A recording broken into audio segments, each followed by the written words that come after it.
राधे राधे भक्तों, आइए सुनते हैं एक दंत गणेश कथा। परशुराम जी अपने परसे से तोड़ा गणेश जी का एक दांत। एक बार विष्णु के अवतार भगवान परशुराम जी शिवजी से मिलने कैलाश पर्वत पर आए।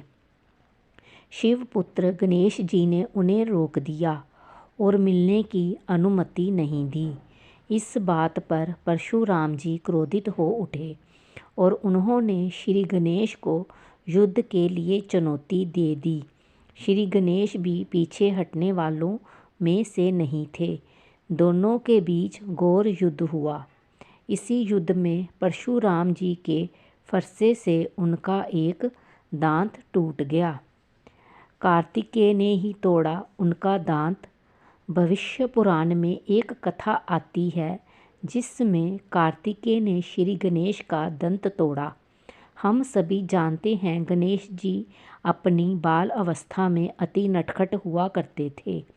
एक बार उनकी शरारतें बढ़ती गई और उन्होंने अपने ज्येष्ठ भाई कार्तिकेय को परेशान करना शुरू कर दिया। इन सब हरकतों से परेशान होकर एक बार कार्तिकेय जी ने उन पर हमला कर दिया और भगवान श्री गणेश को अपना एक दांत गंवाना पड़ा। वेद व्यास जी की महाभारत लिखने के लिए खुद से तोड़ा अपना दांत। एक अन्य कथा के अनुसार महर्षि वेद व्यास जी को महाभारत लिखने के लिए बुद्धिमान किसी लेखक की ज़रूरत थी। उन्होंने इस कार्य के लिए भगवान श्री गणेश को चुना। श्री गणेश इस कार्य के लिए मान तो गए, पर उन्होंने एक शर्त भी रखी कि वेद व्यास जी महाभारत लिखाते समय बोलना बंद नहीं करेंगे। तब श्री गणेश जी ने अपने एक दांत को तोड़कर उसकी कलम बना ली। वेद व्यास जी के वचनों पर महाभारत लिखी। एक असुर का वध करने के लिए गणेश जी ने लिया अपने दांत का सहारा।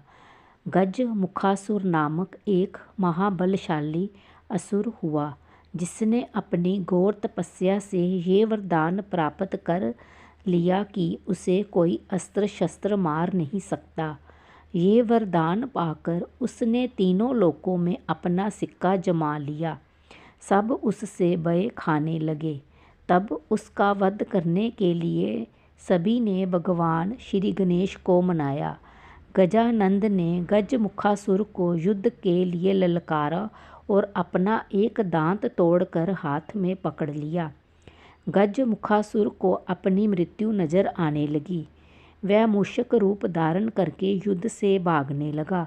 गणेश ने उसे पकड़ लिया और अपना वाहन बना लिया।